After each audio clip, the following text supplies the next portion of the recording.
ফজরের নামাজ কাজা হয়ে গেলে কি হয় তা কি জানেন বন্ধুরা? আপনি যদি প্রতিনিয়ত ফজরের নামাজ কাজা করে থাকেন তাহলে এই ভিডিওটি আপনার জন্য। এবং ফজরের নামাজ কাজা হয়ে গেলে পরবর্তীতে কিভাবে এই নামাজ আদায় করতে হয় তা জানতে পারবেন আমাদের আজকের ভিডিওতে। এই ভিডিওটি না টেনে সম্পূর্ণ দেখতে থাকুন।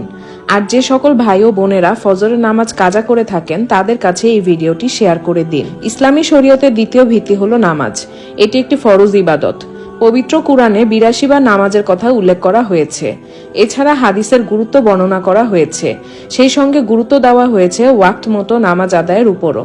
প্রথমত, নামাজ আদায় করা মহান রবের নিকট প্রিয় একটি আমল। পবিত্র কুরআনে মহান আল্লাহ তাআলা বলেন, যখন তোমরা সালাত পূর্ণ করবে তখন দাঁড়ানো, বসা ও শোয়া অবস্থায় আল্লাহকে স্মরণ করবে।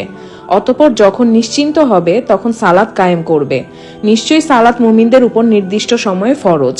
আব্দুল্লাহ ইবনে মাসউদ রাদিয়াল্লাহু তাআলা আনহু বলেন, রাসূলুল্লাহ সাল্লাল্লাহু আলাইহি ওয়াসাল্লামকে জিজ্ঞাসা করলাম, কোন আমল আল্লাহর নিকট অধিক প্রিয়? তিনি বললেন, যাত্রার সময় সালাত আদায় করা। এরপর কোনটি? তিনি বললেন, এরপর পিতামাতার প্রতি সৎ ব্যবহার। ইবনে মাসউদ রাদিয়াল্লাহু তাআলা আনহু আবার জিজ্ঞাসা করলেন, এরপর কোনটি? রাসূলুল্লাহ সাল্লাল্লাহু আলাইহি ওয়াসাল্লাম বললেন, এরপর আল্লাহর পথে জিহাদ বা জিহাদ ফি সাবিলিল্লাহ। রাসূলুল্লাহ সাল্লাল্লাহু আলাইহি ওয়াসাল্লাম বলেছেন, মুনাফিকদের জন্য সবচাইতে ভারী সালাত হলো এশা ও ফজরের সালাত। তারা যদি এই দুই সালাতে কি মর্যাদা আছে যদি জানতো তবে হামাগুড়ি দিয়ে হলেও এই দুই সালাতে উপস্থিত হতো। কোনো মুমিনের ইচ্ছাকৃতভাবে নামাজ কাজা করার সুযোগ নেই, এটি কবিরা গুনাহ। তবে ভুলবশত কিংবা অন্য কোনো বিশেষ কারণে কোনো ওয়াক্তের নামাজ ছুটে গেলে সেই নামাজ পরবর্তীতে কাজা আদায় করতে হয়। বিশেষ করে ফরজ কিংবা ওয়াজিব নামাজ ছুটে গেলে তার কাজা আদায় করা আবশ্যক। অধিকাংশ ইসলামিক স্কলারদের মতে যে ওয়াক্তের সালাত কাজা হবে পরের ওয়াক্তের সালাত আদায়ের আগে সেই কাজা আদায় করতে হবে। হঠাৎ কারো যদি জোহরের ওয়াক্ত ছুটে যায় তাহলে আসরের ওয়াক্তের আগে জোহরের কাজা আদায় করতে হবে। এক্ষেত্রে শুধু ফরজ নামাজ আদায় করলেই হবে, সুন্নাত না পড়লেও অসুবিধা নেই। আর কাজা নামাজ আদায়ের ক্ষেত্রে সূরা কেরাত মূল নামাজের মতোই হবে।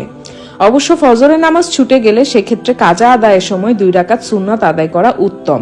হযরত আবু কাদাত রাদিয়াল্লাহু তাআলা আনহু বর্ণিত হাদিস অনুযায়ী রাসূলুল্লাহ সাল্লাল্লাহু আলাইহি ওয়াসাল্লাম এক সফরে ছিলেন।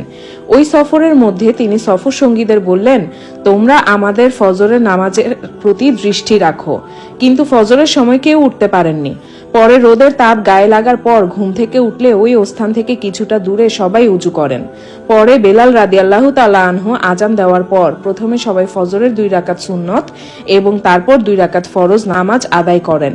মহান আল্লাহ তাআলা আমাদের সকলকে ফজরের নামাজ পড়ার তৌফিক দান করুক। আমিন।